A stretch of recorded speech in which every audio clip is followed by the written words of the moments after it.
Have you ever wondered what makes creative people tick? Where do their ideas come from? What keeps them energized? What kinds of things get in their way? Is their life really as much fun as it looks from the outside? Hello, I'm your host, Lily Pierpont, and this is ArtStorming, a podcast about how ideas become paintings or poems, performances, or collections. Each episode, I'll chat with a guest from the arts community, and we'll explore how the most creative among us stare down a blank canvas or reach into the void and create something new. In our inaugural season, ArtStorming the City Different, we dipped our toes into the vast ocean of creativity with a focus on some of our favorite creators of Santa Fe, New Mexico. That conversation was enjoyed by artists and non-artists alike because it showed us how we can all benefit from learning how to generate something from nothing, dream bigger, charter new territories, and solve problems in new ways. In Season 2, we're going to take that concept of generating our lives with intention to the next level. This season, we're talking about legacy, art as legacy, and how the most creative among us tackle this rich and deeply personal subject. Welcome to ArtStorming, the Art of Remembrance. If life is a long-form performance, how do we curate the final act? Today we're getting down and dirty, literally. We're talking green burial and other sustainable and creative exit strategies. My next guest, Mallory McDuff, is an environmental educator and the author of Our Last Best Act, a book about planning for the end of our lives while protecting the people and places we love. Drawing from her deep personal experience, her book combines practical advice and inspiration for how people can align their end-of-life choices with their values, their wallet, and their personal style. In this conversation, Mallory also shares how her students have used art to process death, as well as design final projects that honor the planet. We explore how planning for the end is actually a radical act for living. Hello, Mallory. Are you in Asheville? I am in Swannanoa, which is about 10 minutes outside of Asheville. We recently learned about you because one of my board members, Julie Welch, bumped into you at a conference, and she had known of you already and had been talking about you, and she was very excited to finally meet you and then propose you for an episode. And I confess that it was not until, I think, yesterday that I got to look through the book that you sent in advance of this conversation. I wasn't able to read it all, but I'm so glad I perused through it a little bit, because I learned that you and I have both lost parents in relatively quick succession. So today we're going to explore all the things that have come out of that experience of yours, one of which is a book called Our Last Best Act. Welcome to ArtStorming. Thank you so much. I'm glad to be here. Well, you really are one of the first people that I've met, certainly since I started this project, that has gone depth after depth, to use a pun, into the topic that I care really deeply about. So obviously you got on this jag a little bit because of the loss of was it your father or your mother first where you started thinking about all this? As a child, I grew up in the small town of Fairhope, Alabama. It's on the coast of Mobile Bay. And as a child, particularly my father talked a lot about how he wanted his funeral to be. And this was, as a teenager, the things your parents say, that you listen, but sometimes it's not until later in life that you can make meaning of, the people who your parents were. And in this case, my father, I grew up hearing him say, I want a funeral that relies on family and friends, not just a funeral home. And he even carved a prototype of the casket that he wanted to build for himself out of pine. And my mother kept her jewelry in that little box. It was super smooth and it sat on her dresser for all the years growing up. So I always knew that he wanted something different. Of course, what was different then was actually building on a legacy of how we handled bodies after death years ago, when people would just be buried in a cemetery, a local cemetery, sometimes in their backyards. But I did, as you said, both my parents' sudden deaths around my age. My mom was 58 when she died, and she was hit by a team driver as she was cycling. And after her death, my father sat us down, my siblings and I, and he had a 2-page single space typed directives for his death. And at the time we thought, oh, he's just grieving our mom. And then 2 years later, he was hit by another teenage driver, and he had the full reflective vest. He was biking on the side of the road. But because he had been so explicit about his directives, it gave us grounding and momentum at a time that we were completely unmoored just by the mirror image aspects of both of their deaths coming so Yeah, I mean, closely like, what are together. the chances? Those are the kind of little weird mysteries that stay with you even after you figured out everything else. And even if you have deep faith or wherever you come from on the spectrum, to have those weird coincidences, you spend the rest of your life trying to figure that out, I would imagine. Yeah, and it was, they were both fairly amazing people. I mean, they thru hiked the Appalachian Trail, they thru hiked the Pacific Crest Trail, they biked everywhere they went, and they weren't like these hippies. To use a phrase, not they were. My dad had retired from IBM. My mom was a preschool teacher. They were super active in their Episcopal church, but they were living a lifestyle that really was kind of on the forefront of sustainability before those were like common words that we throw around a lot. I teach at a school outside of Asheville that is known for sustainability. Environmental studies is the most popular major. But so what's interesting to me about their lives is that they were just trying to live out in honesty their faith and their values around saving money, saving resources, and those things were very congruent. I grew up thinking that those weren't contrasting values. So just as a quick example, my dad did commute 30 miles to the town of Mobile from the small town where we lived to sell computers for IBM. And one year he gave up for Lent riding in a car. So he biked 30 miles twice a day with his suit in the panniers of his bike. And my mom was like, okay, we can do that. You can do this, but you have to ride with me to church because I don't approve of going to church with sweaty, be all sweaty. So he made that one concession to her. But, she was also baking her own being wheat for flour, like doing things that now my students do. But they weren't like trying to be revolutionaries. They were just trying to live a simple, good life, but it was I think as you said, the uncanny similarities. I mean, I do say mirror image accidents. I use that phrase a lot. I think for some reason too, it maybe propelled me to think more deeply about how we handled their bodies after they died and given their directives as a way to not, there's no silver linings to sudden death of people who are good people, there just isn't. But I do think there's a way of creating meaning.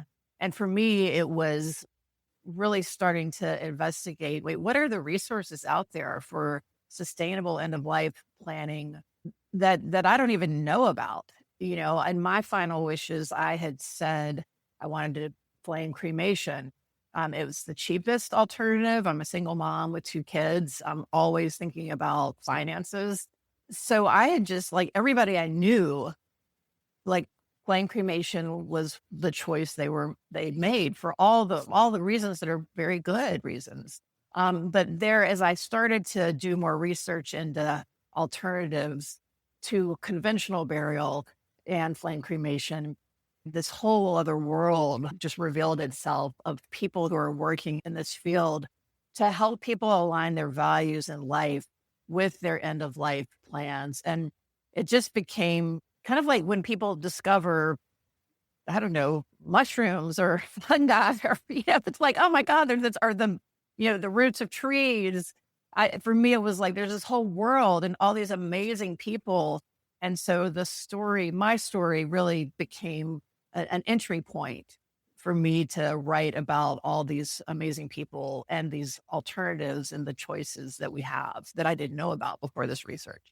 Well, what's so cool to me about what you just said is that given that your father was so proactive and so organized around this, it almost took that mirror crisis or that mirror accident to take you to that next layer deeper, because he'd figured everything out for you and you could have just ridden on that awareness, but it would cracked open a kind of curiosity. So if there is a silver lining, it's that you've made available to so many people now all of these other possibilities. It's something we don't want to think about or talk about. And one of the things that people said in your book is that you make this whole topic a very enjoyable thing to explore. And I think the fact that you come at it from an environmental standpoint and a stewardship standpoint, again, it's just any entry point that we can to engage in this conversation. So you've done a deep dive into all of the different options, so thoughtfully presented.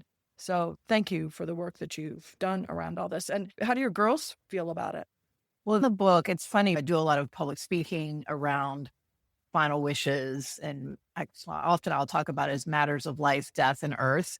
It's not just matters of life and death, but a lot of times people will tell me, your younger daughter really was kind of the comic relief in the book, because at the time, I mean, she's 20 now. I have two daughters, 26 and 20, but my younger daughter was the one that was at home when I was doing this research, and she was several years younger, and she would really be like a reality check for me. We'd be in the car and I'd like, oh my gosh, I just visited this place called a body farm, and where people donate their bodies and researchers study decomposition, and it's totally free. And oh my gosh, this is so amazing. And, she would just be like, wait, are you telling me that your body would be just out in an enclosed field for other people to see, to research? Like, I don't think I like that. And, I was so taken by this one particular chapter about body farms and human composting, which is also called natural organic reduction. But what I was so taken with, because I interviewed students who were working in a lab at Western Carolina University, where they have a facility where you can donate your body for the study of decomposition. I was so taken with that. And my daughter was like, no, that's not for me. And so I think her reality checks also reinforce the fact that while we write our final wishes with it's wished, it is the operative word for ourselves. The people who are in our circles, in my case, my two daughters, will be the ones who have to implement those wishes. And if it's something that they're really not down with, that's a dialogue, that's a discussion. And the other thing that my daughters reminded me of in their conversations was that, our final directives are not ever final. I thought, I said flame cremation, and I don't think about that again for 50 years or whatever. And in reality, because the available options are evolving in every state, final wishes are like jeans. So you need to put them on and make sure they still fit. And if they don't, you might find another style, or like right now, wide leg jeans are back. So maybe you want to do a few upgrades. So it's something you want to not just have one conversation. It's like puberty. We don't have one conversation with our kids, hopefully, but rather it's an evolving conversation where we're adding information. And so my daughters, to wrap up my response to your very good question, like no kid wants to talk about their parent dying, but when it's not just one conversation, but kind of a dialogue, and you're going back and forth and listening to each other, then it becomes a part of life and not just this one thing we have to do because somebody's really ill and you've got to face that quickly.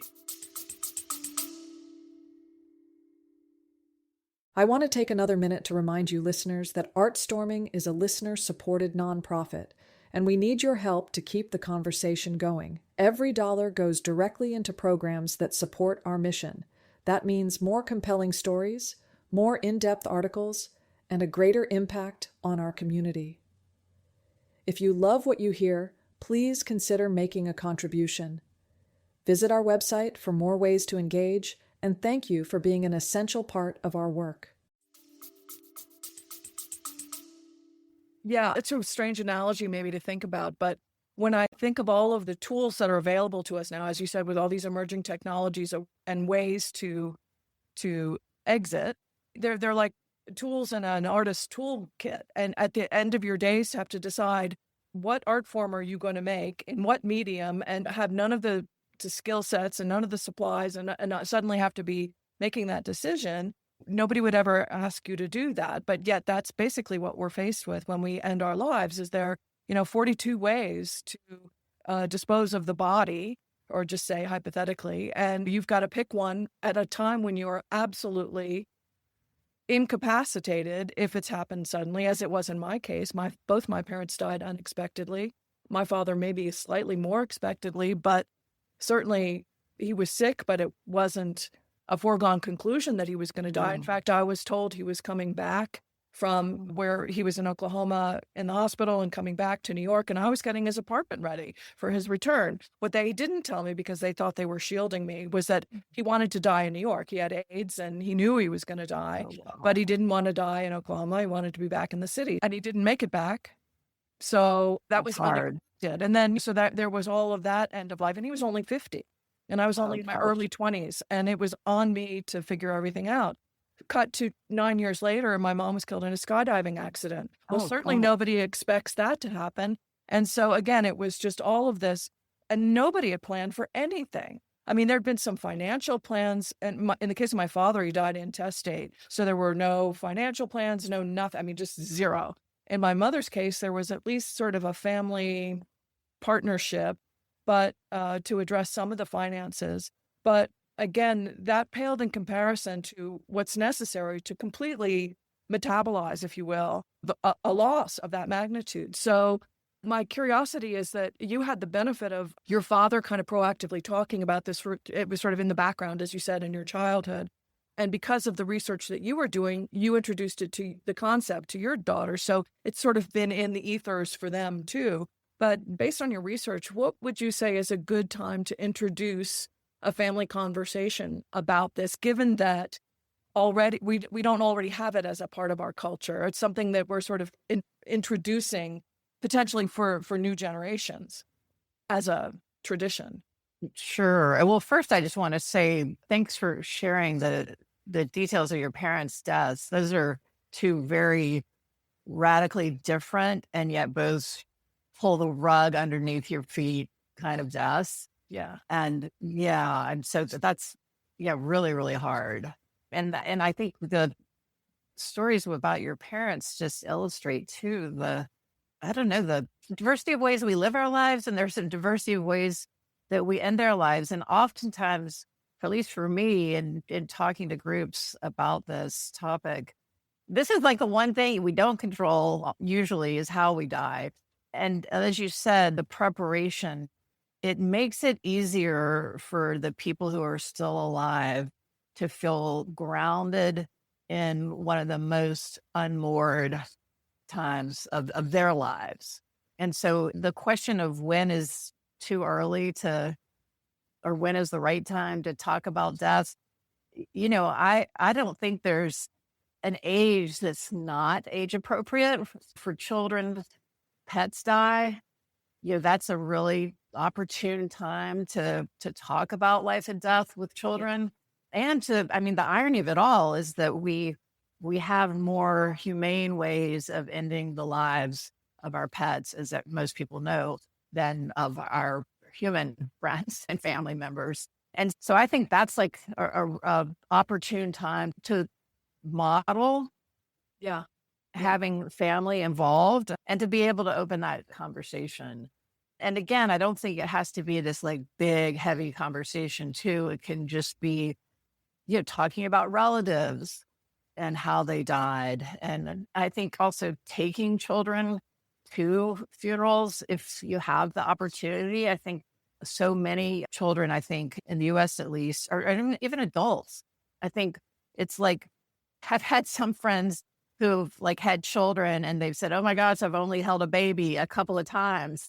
But like when people die, most people haven't seen a dead body. Majority of folks in our country haven't. And so just normalizing talking about death, I think to me that's been just a real gift of this project and the continuing conversations that I have with people is also that the conversations that at least we're talking about heavy things, but somehow there can be a lightness and some joy and humor. I mean, it's just funny, like I gave a talk at a church not too long ago, and somebody was like, I didn't expect there to be so many jokes, but Right. it's like when we're dealing with messy human situations that are really hard, we're not all sitting around just distraught. There's the distraught that we're holding, those feelings of despair, and the connection we feel to all the people who love this person. Yeah. Well, I think You one of know, the great opportunities when we're talking about death is, obviously it brings into stark relief how we're living our lives in the present. You mentioned that your parents were very clear what their values were, and those values were really presented and shared into the whole family. So values weren't just abstract, they were lived day to day. And I think that if we shift the focus to just having conversations about values, and one of the things that we fold into this conversation is legacy, not legacy like the name on a building because you've accumulated a lot of money. But there's this quote that I love that I just found from Pete Buttigieg, who says, legacy is not what you accumulate, it's what you loosen your grip upon and who finds footing because you did. well, And so what I love about that is if we shift our focus to how we're living our lives with intention, then it would serve as part of an extension of that is that we plan for our death with intention. And it's that intentionality that I think makes it accessible, makes it humorous, because it's a reflection then of who we are. And if we're funny people, then we have a funny approach to it. And I think we just need to kind of weave it into the whole tapestry of life in general. We're going to pause here for a moment to speak to our listeners. If you like this content and want more information on our guests, their projects, and more in-depth ways to engage with us, you can find us on artbridgenm.org or our ArtBridge Substack. Please read, follow, and share our content. Your subscriptions, shares, and contributions help us grow our artistic community. Thank you, and now back to our conversation. right. Well, and yeah, no, that makes complete sense to me. And I think the other thing, you can write whatever your final wishes are, your directives. And then like for us, in the case of my dad's death, like we didn't even know where his body was. It was a hit and run. And I mean, and I was getting on a plane to go home with my kid, and I was like pregnant with my second child, and realizing, okay, we want to honor his wishes, but he wanted to have his body at home, and then for us to bury him in the neighborhood cemetery. And we at that point did not even know where his body was. So we're like, oh, his final wishes are probably a wash, like what can we even do? And then as we were seated, once, I arrived and my siblings were there, we said, if we can just do one thing on his list, that will have honored him. And that one thing that seemed the simplest was he had arranged with a good friend who was going to build his casket if he couldn't. He wanted to build it himself, but that was if he had, lived a long life, and was able to prepare for his death, which he wasn't. And so we started with that one thing and called the friend, and the friend was like, yeah, I'm on it. I've got a piece of wood right here. And he pulled an overnighter and built this gorgeous pine casket. And then one thing just led to the other. We realized my father's body was at the coroner's office and it was transferred to a local funeral home. And we went and met with the funeral home in person, and they knew my dad from my mom's death and knew that he wanted minimal intervention. And so we said, we don't need you to do anything, not a thing, except keep the body cool for 2 days. And so we were able, this is like small town Alabama. This isn't Berkeley, California or Asheville, North Carolina. I mean, this is a small town funeral home. And they said, okay, sure, we'll just keep his body in the refrigerated room. And my sister and I were able to go into the funeral home, prepare his body for burial, wrap his body in, he wanted to be wrapped in my mom's linen that she had pressed, for dinners. And so he was wrapped in those linens. And then we picked him up and put him in the pine casket, and his friend transported the casket in the back of a pickup truck. These are all details that he had documented. He wanted to be in the back of a pickup truck. And so I think what's interesting is that what seemed like insurmountable was actually one, he really wanted to save money. It saved a ton of money because he had picked out the burial plot in the local cemetery. He had found out in advance of my mom's death that the cemetery did not require vaults. And if you think about what is green burial and what is conventional burial, green burial, you don't have a vault, which is typically a concrete box that its only purpose is to keep the ground level. It doesn't have any other purpose. So no vault, no embalming, and biodegradable containers or shrouds. Those are the three variables for what we now call green burial. We didn't have that term back when they died, but that's how burials have been done for years and years. So I think it's just interesting how we were able to do almost everything on his list in a very short amount of time, like really 24 hours. And in a way that was so, empowering seems like a overused word, but to be able to wash his body, put his body in a shroud, put it in a pine casket that his friend had built.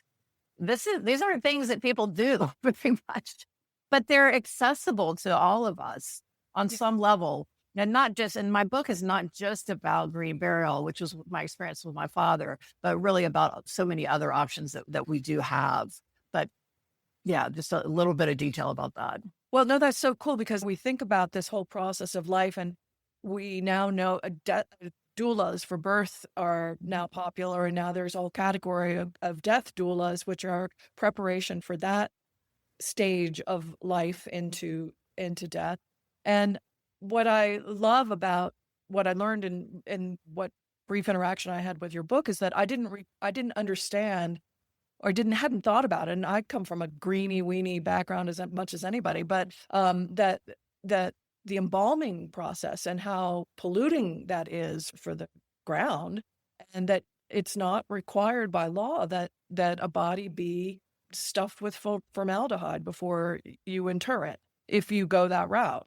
Mm-hmm. And just learning all those different things. Again, you don't want to confront these things because it doesn't seem like a very fun subject, but it actually gets to be pretty interesting. And most of us have interest in, we're recycling our cans, for heaven's sakes. We might as well take an interest in one of the biggest polluters in our culture right now, between cremation and burials, and just the impact that's having on our ground. Anybody who considers themselves a steward of the environment should be paying attention to this. We take all this time to make these choices, and then at the end, we just sort of let it all go to the hands of the funeral service industry because we don't want to look at it. Well, and also it saves a lot of money. Embalming as a practice started in this country in the Civil War, where there was the need or the desire to ship bodies from the South back up to the North to reunite with families. And so for most people in the U.S., their first embalmed body that they saw in that time period was Lincoln, because he did, a train voyage across the country, and his body was embalmed. So a lot of people have a misconception that embalming is required in different states. It's not required, but legally in any state. Now the rules get a little more complicated if you're crossing state lines, et cetera, but it's very place dependent. So I think one thing I'm always trying to remind people is, and I'll be glad to share resources with y'all, but it's very easy to research the available options where you live. There's an organization called the Green Burial Council, and you can look up, there's a interactive map. You can look up green burial sites near you. But I also like to remind folks that there are also, in terms of just burial, there are also like neighborhood cemeteries that may not be on like the list for the Green Burial Council because they certify burial grounds if they meet certain criteria. But for example, one storyline in the book is my exploration of the cemetery that's on campus. I live on the campus of Warren Wilson College in a 900 square foot little duplex. This is where I am now. My kitchen looks a lot bigger on when I'm on the Zoom than it does in real life. But there's a cemetery that is owned by the Presbyterian Church, historically affiliated with the college. And because so many people are cremated, flame cremation, that's the biggest growing method of disposition in this country right now.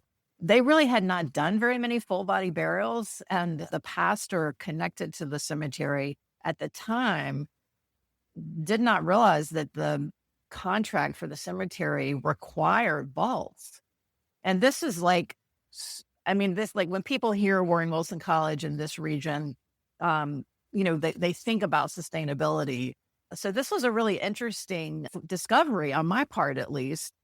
And part of the narrative in the book was me leveraging the elders who were on the board of the cemetery to try to get an exemption so that I could buy a plot and just do green burial, which ended up happening. And I narrate that journey in the book.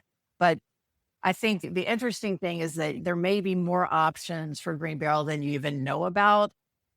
And you can find that out by really just looking at the cemeteries near you and asking to see their contract. And even though this contract said they required vaults, they ended up changing it. And I asked for an exemption based on my religious values to care for creation. And it was actually the pastor, Steve Runholt, who had that idea, because there had been a Muslim student who had been buried in the Muslim faith and the Jewish faith. There's no embalming and no vaults. So there's a precedent, a legacy, from these faith traditions. And so I had known that student who had been buried, who had died suddenly tragically at an early age. And so, these elders and the cemetery elders had that conversation and ended up deciding to change the language of the contract. And this is just like one little cemetery in one valley, in one state in the country. But what to me, it really revealed is the relational aspect of this. We also have in this region a conservation burial ground, and those exist throughout the country. And those are burial grounds where the land is protected in perpetuity through conservation easements. So you can be buried at a cemetery where the land is protected from development in perpetuity. And that's also cheaper than going conventional burial. I have friends who have started conservation burial grounds. I have students who have gone to work for the conservation burial ground because it aligns with their environmental values, and they're getting to be outside, they're getting to work with people. Yeah, just things that I just had no idea actually existed. Wow. Well, and considering it's an entire industry, and so there are these legacies, there are these conventions that exist just within a spiritual community like that you described, and then there's the legislation that's like what's legal and crossing state lines, so that comes into it. And then there's the funeral service industry itself, which is, I would imagine, had some weigh in on the conversation in terms of what's happening in the cremation industry, what's happening in the burial industry, and if we don't put the vaults in the ground, then concrete industry has less guaranteed income. So it's an industry, let's face it. Yeah. Lots of moving parts. Were you able to learn a little bit about some of the bureaucratic stops that interfere with people being able to do this as thoroughly and elegantly as they would like? Yes, and I have a whole chapter on my interactions with funeral homes, and it's toward the beginning of the book. And to be honest, I had to really check my assumptions at the door. Well, I had them checked for me by some very innovative funeral home directors, specifically one who was a real leader in this region. And I kind of came in, quite frankly, influenced by my father, I think, who was very much like if he had fake green grass at his burial plot, I think he would have like risen from the dead. He was that like, and yeah, where he got those, I think that those values align with his values in his life. But I had certainly picked up on that and had read a lot of books about the funeral industry. And one of the leaders that I interviewed who really called me out, not publicly, but just, and she said, you've got to have a little more nuanced view about this industry. She's like, there are a lot of us who are working to provide living wage salaries for our staff. We provide a lot of support and relationship building in communities. And a lot of us are partnering with some of these institutions like conservation burial grounds to provide services that help people use those options. So that was, nobody likes to be, well, let's just say I would rather be like, oh, I'm so sensitive and I've taken all the perspectives into account. And this was one, I could physically like feel my face getting redder as I was like, oh my God, she's totally right. And kind of like with my students, often some of my job, I feel like, is to help students see that issues aren't two-sided, that they are nuanced. So what I would offer to your listeners too is that there's not one funeral industry, there are, but the common line that you'll hear is like, if you go to one place, like one funeral home, and you want to get a different price, just go a mile down the street. So it is an industry where some of the bigger companies, corporate companies, have eaten up the smaller ones. And like in this region, I teach a class called Death, Dying, and Climate Justice. And it's just been a transformative experience for me and for many of my students. And I take them to a funeral home that is a locally run, family-owned funeral home that's been around for decades.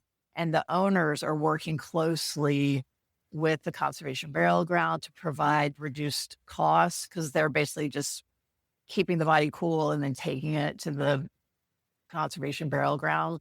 And so these kind of situations, I think, are becoming more common, and that's important for people to know. It's also important to know that, like, if you're working with a funeral home, you don't have to buy a casket from that funeral home. You can buy a cardboard box from Costco and bring it to a funeral home.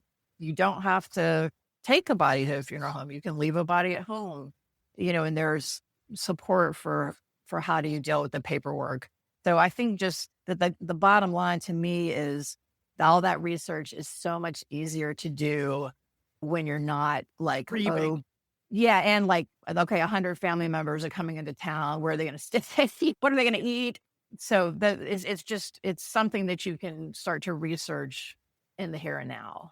And so I have so many questions. In addition to that, just to follow that thread, that's just the beginning, because once those logistics, there's so many other really creative things. Like you described that your father wanted to be shrouded in linens from your mother. Well, of course, as an artist, I go to, oh my God, the opportunities for, like I could be Queen Nefertiti, totally. my portrait.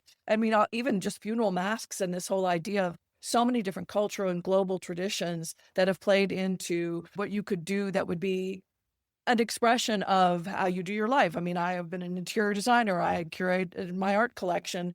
To go out in a box just would be uncharacteristic of me. And just to circle back, the great story there is that, so my dad was an interior designer, and I mentioned that he died in New York, and actually he didn't make it to New York. He died in Joliet, Illinois.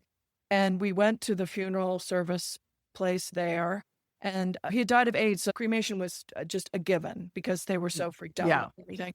And we went with the red flocked paper, and we walk up the steps, and my sister and I just like started giggling because the place was so tacky and hopefully nobody's listening that was involved in that. But it was just ridiculously tacky. A joke, almost like a Saturday Night Live spoof. And we got there and we were looking through the book, of the cremation urns, and just like one was worse than the next. And Daddy was such an aesthete. And so, our shoulders are just going up and down because we're giggling and laughing. And the poor undertaker comes in, thinks that we're crying hysterically. Oh, He's so solemn. And the whole thing was just such a parody of itself. It was hilarious. oh, And, me saying, oh, daddy wouldn't be caught dead in this kind of thing. And that's, so, yeah. so we left, and I think my aunt took care of the arrangements ultimately. But then 5 years later, we go back to Oklahoma, and my sister and I are there for Christmas, and my uncle comes downstairs and says, well, I have something I have to tell you. We never did get around to taking your father to the cemetery. And so he comes down with this hermetically sealed brown box, which was like the antithesis of something that would be suitable for daddy. But again, the shoulders started going. Missy and I, my sister, we just started laughing hysterically. But Yeah. the point is that once you get through the logistics of all the options, then you can start really playing with it and having fun with it. And I've been talking to artists as part of this program about the various different creative expressions of funeral urns and other objects. So you've probably heard of parting stones, which they get compressed into these smooth river rocks, or it can be compressed into a diamond. The cremains can be, and green burials can become an arboretum. I mean, they're just like, the options are so limitless. And why not take advantage of that? As I said, we are so organized around making decisions that reflect us while we're alive. Right. Why not carry that all the way to the end? Yeah. No, and I love that story for all its nuances. One chapter in the book, the chapter is called The Container Store, and it's about where do we put our bodies, whether it's aquamation, which is a form of cremation, but using water and lye. That's just as a sidebar. There's now 2 types of cremation, and one burns less fossil fuels, the aquamation. But let's say whether you're doing flame cremation or aquamation, I've had students as a final project in the class, they have to create an artistic expression depicting the semester. And a student who's a sculptor or ceramicist, has built an urn. I interviewed in the book an artist who basically had bought a plot at the conservation burial ground called Carolina Memorial Sanctuary. And I spent an afternoon at her house, and she had her shroud. She was a printmaker, and she had taken x-rays of her body and had them like batiqued on this fabric. And it was like, oh my gosh, you're being wrapped in images of your body. And she'd had all her friends had contributed to different art forms that were going to be included with her. And so, there's a lot of examples of, for example, people who want to use a cardboard box, which is just, you can be buried in a cardboard box as well as being buried in a casket or a wooden casket. Having people decorate the casket, even with markers or collage. And there really are, as you said, a lot of ways to infuse the creative spirit into these final wishes, for sure. Yeah. In fact, we're having, as an accompaniment to this podcast series later this year, we're launching something called Remains to be Seen, which is a virtual 3D exhibition showing different expressions like what you just described, your students. So memorial objects of all kinds from all traditions. And that's so cool. I will definitely tap you for if one of your students would like to participate. The cool thing about doing it as a virtual gallery is that we don't actually need to have the item. We just need images of the item.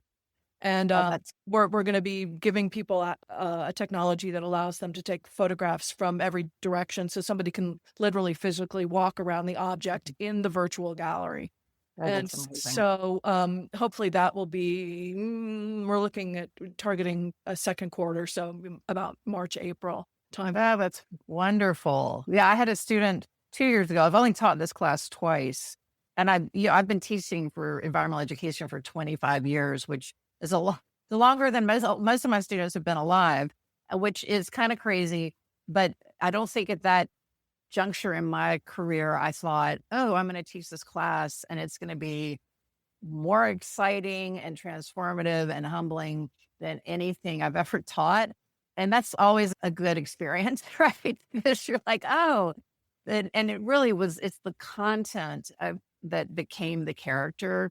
in the course. I mean, it was transformative, not because of anything I don't think I did, but rather because the students were so eager to jump into this and they all said, like, we haven't had a chance to talk about these kind of issues and to meet people who really made death their life. An example of this is a woman named Sarah Laswell, who owns a farm called Moss and Thistle Farm. And she grows willow, so the plant, and then harvested and crafts, handcrafted caskets that the family can participate in the weaving of these caskets. They're absolutely exquisite. And to see, I mean, it's like an hour bus ride in a 15-passenger van up a mountain. It's like not the easiest field trip, but we go there. It takes an hour to get there. We're there for an hour, and then we have to come back because it's a 3-hour course. But the look of awe on my students' faces when they see this farm, these willow, and then they see these willow caskets and get to listen to Sarah talk about her work and talk about art. Like, she is an artisan who is really one of the few willow casket weavers in the country. And my students are like, oh my gosh, like, I've had students go in apprentice with her after meeting her and live in a bus and harvest the willow. And it's just, the connections are so life affirming. And that's kind of a paradox. Yeah, well, that is the beauty of this whole experience for me, is that the paradox that I constantly bump up again. It is so life affirming. And I can tell you that back in my 20s, when I lost my parents, nobody wanted to talk about this. This project, this idea has been, the Remains to be Seen exhibition has been in my mind for 30 years. But my contemporaries did not want to talk about it. I mean, they were ill-equipped to talk about it. Now, in my 60s, everybody knows somebody. We've lived all through it enough to be able to talk about it. But I'd love to get, I'll get her name from you, because she might be an interesting person to talk to. She'd be wonderful. Yeah. And she's been in, I mean, the New York Times did a feature that included her, like, she had her caskets like in Central Park. So it's Laswell, Sarah Laswell. And we've presented at conferences together at farms, the type of conference that you would, or outside. But anyway, yes, she's amazing. And I think the other thing too, with this course, I was really uncertain how, I mean, most of my students are in their 20s and young 20s often. And I didn't know, like, the stereotype is like, oh, nobody wants to talk about dads. And what I have actually found in this course and in all the groups that I've spoken with is that we all know somebody who has died. And, I've had students in my classes who have lost dear friends. We all know teenagers who have died, and it's usually something tragic. People, teenagers don't just die of natural causes unless it's a terminal illness, and that's tragic. I've had students who've lost their parents, or their parents have died, as well as some students who've, lost pets or their pets have died. And my experience has been that people, when given the opportunity to talk about these matters, they jump in. It's just, we don't have, like my students said, there hasn't been a space to talk about this. Yeah. And so that's what I kind of thought, oh, nobody's going to want to talk about death. This is going to be really hard. And I had people like coming, like in my workplace, I had a colleague like talk to me after a meeting. Like, I know you're doing this work on death. Like, did you know that my grandfather carved headstones in Western Kentucky? That's a part of his legacy. And so that has been really interesting to me is that when offered the space, it's a communion of sorts. Absolutely. And so at these conferences that you go to, when you're speaking with all these people that are in your industry, is that offered up as a possibility to create college level coursework that addresses this topic, so that we can, part of what we're trying to do here is create a new version of the legacy, a new way to engage with this. And so part of it is like a public relations conversation. Yeah. How do we introduce this? How do we make it popular? How do we make it palatable? And it's very exciting to me that what you're saying. I mean, obviously, I think of students who are interested in death maybe as being goth or something, but obviously you don't have to be goth to be interested in the subject. So do your conference people talk about the way to get a curriculum in schools? Well, I've spoken to a lot of different groups, and it's not necessarily, I've spoken in conferences for environmental education, for example. But a lot of the public speaking that I do a lot for faith communities, because that is a point of connection for a lot of people, in terms of when somebody dies, if they're a part of a faith community, that's a direct connection. And, I've also spoken at like an annual conference for the Funeral Consumers Alliance, which is a consumer advocacy group, and there's affiliates in every state. So I don't know that I've been a part of, let's get this into the curriculum, but I do know that there are, at our small college, I teach this death, dying, and climate justice class, which is really an environmental studies class. And I have a colleague who teaches the anthropology of death and dying. And so that's more of a cross-cultural anthropological lens. And those two together, I have a lot of students who take both. And they provide a nice complement. I do think that, I've talked to other colleagues at other colleges where there are courses like this. They're often an elective. At Warren Wilson, it's a choice that amongst some required courses surrounding ethics and environmental studies. For me, I think about it as important at the college level, but also important for, like, in any faith tradition, for schools of theology or seminaries, for training faith leaders. I think that's a really important point of entry. But yeah, to me, I was just like totally surprised and humbled by the students' curiosities. And none of my students were goth. Right. Well, And I had, what would Yeah, be a but- cool component to the two classes would be the trifecta. The golden trifecta would be to add an art class in there. I mean, even though you incorporated an element of that, but to bring that element into it. I know that one of the people I'll be talking to is Greenwood Cemetery, and I don't know if you know about their Cemetery as Muse program, but they have a whole residency program, and Hollywood Forever, I believe, also has a different take on the creative element of cemeteries and how we use those more as their original intention, where it's more of a public park for people to kind of commune together in the arts, with nature, with everything. And I have a concept that I'm going to talk to you about offline, but a concept that we're creating for within the Remains to be Seen exhibition, which is my concept for a new memorial arts park. Cool. Anyway, I just think it's so interesting to see that sometimes it's just the time has come for a conversation to kind of come into the public domain. But I really feel like it's out there and that people are curious and hungry to discuss it, regardless of how you approach it. And I also think at least I'll just speak as a teacher who's like grown old or with young people, both in my little house and in my work.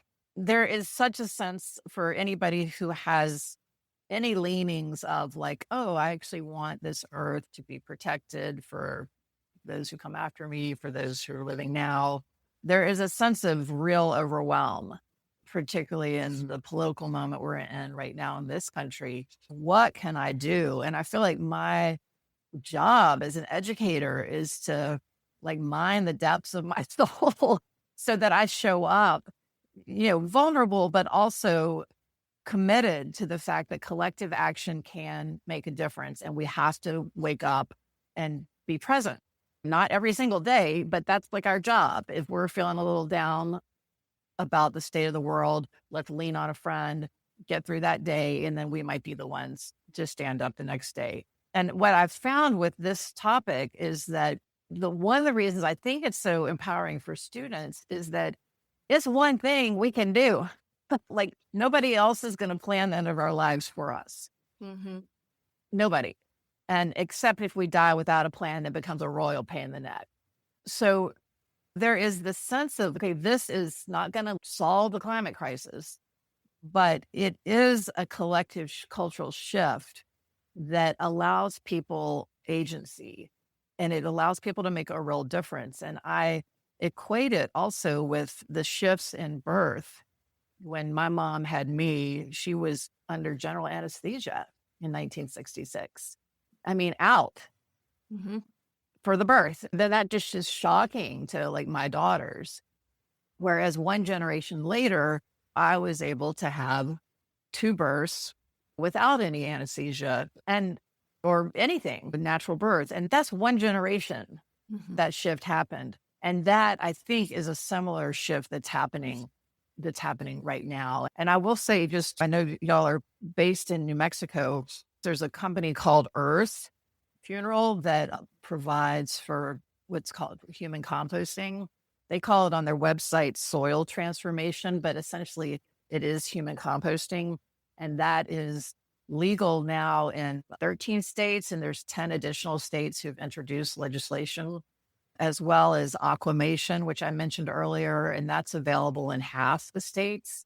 So just mentioning some of these other choices, and with all of those choices, I think getting back to the legacy of artistic expression, there's the opportunity to integrate creative expression into any of these choices and the rituals around death and dying. Yeah, for sure. So, have you heard in any of your research a concern that we're running out of burial space? I guess the whole beauty of doing a green burial, these conservation burials, is that obviously that is something where you don't have to worry about taking up space that can't be reused again. It's one of the arguments that I had heard, or maybe it was just unique to Greenwood cemeteries. They kind of have a finite amount of space. When you're surrounded by Brooklyn and New York, there's only so much land that you have, and you can only accommodate so many people. So obviously cremations are helping that. And maybe a green burial section of the cemetery would help that. But is that a concern that you've heard worldwide, is space allocation for burials? Well, that's that legitimate concern is what prompted the research around human composting. So the company that really started this is called Recompose, and they have a wonderful website, and they're based in Washington State. But the founder of that company, her initial research was precipitated by this thinking about urban spaces and the lack of green spaces. So it's not really scientific, but natural organic reduction is the phrase that people use, but the lay term is human composting. And so that whole process was developed with the idea of what can we do with bodies to return the bodies to the earth, but to account for urban spaces. And so, I mean, it's really interesting. In approximately a month's time, you bring the body to the facility, and you can look at pictures on the website of machine, essentially, where you add organic material, and over a period, it gets turned. And then at the end of approximately a month, you have compost, and you can decide to either take the compost or some of the compost yourself, or you can donate it to conservation projects, regional conservation projects. And I just think that is like a fabulous option. And there are other companies now that are offering that across the country, from Colorado to New Mexico to Washington State. And what I love about that too is that makes then the marker, if you will, instead of bringing a gray headstone somewhere in a state that you never get to go to, then the art object that becomes the living expression of who you are has infinite possibilities. And I'm mindful of the fact that we're running out of time here, but I don't even know where to end it, because I could talk to you for another 5 hours, I'm sure. But what would be like a wrap up point that you would like to use in terms of just everything that you've learned up to this point and where you're going with it?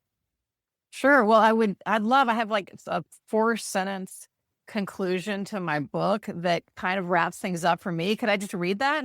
Absolutely. That'd be fantastic. Okay. So I end the book with a 2-page letter to my daughters, and congruent with what my dad gave to me. So I'll just read the last few sentences because it encapsulates it for me. So the last paragraph of the book reads, "Honoring my parents after their deaths and living into their love for the earth has been one of the defining, unexpected paths of my life. I experience my parents' love in my body nearly every day, and that feels like God to me, even when I'm scared about what will happen next. You too, I'm writing my daughters, will carry my love everywhere you go. And if you can't follow this plan, remember what Annie Skye, my youngest daughter, once said: if mom's dead, she might never know. Always know I love you. Yours forever, Mommy. That's so beautiful. Mallory, thank you so much for being on the show. And I really do want to continue our conversation. I really appreciate you reaching out, because it's one of those things, like, I love talking about it, obviously. And yeah, there's just a lot of different angles, obviously, to come at talking about death and dying. And the integration of the arts is so important. Yeah, I was blown away when in the book, when I spent an entire day with this artist who had used so many different media to prepare for her own death, from the x-rays to involving her friends. Oh my gosh, you are so intentional. She had even her little directions written on pieces of paper that were in a box. So people, it was just like the intention to detail was. Do you happen to remember her name? She might be. Oh yeah, she's profiled in my book. Okay, I'll find it. I knew she was an artist, but I had no idea how thorough she had been. Oh my God. Yeah. I was like, oh my gosh. I thought my dad was intentional. Her story is in chapter 7, which is called The Container Store. Okay, great. I giggled when I saw that name. Yeah, that was one title that came easily. Here it's Mariah. It's spelled Maria, Maria, and her last name is Epes. Perfect. Thank you for that. And I have not been in touch with her in several years, but she would be a really great spokesperson of integrating the arts into the plan. On. Well, it's a delight. Thank you so much for reaching out. I'm grateful. Thanks for jumping on it, and we will be in touch for sure. Okay, that sounds good. Thanks a lot. Bye. So thanks for joining us today. ArtStorming is brought to you and supported by ArtBridge NM and listeners like you. Look for us on your favorite podcast platforms or wherever you listen. Your subscriptions, likes, comments, and shares help us to reach more listeners and attract the support we need to thrive in these challenging times. If you love what you hear, please consider making a contribution. We rely on your help to keep these conversations going. Every dollar you contribute goes directly into programs that support our mission. And we've been offered a matching grant that will match every dollar that you contribute. That means more compelling stories, more in-depth articles, and an even greater impact on our community. Please visit our website at www.artbridgenm.org, and thank you so much for being an essential part of our work.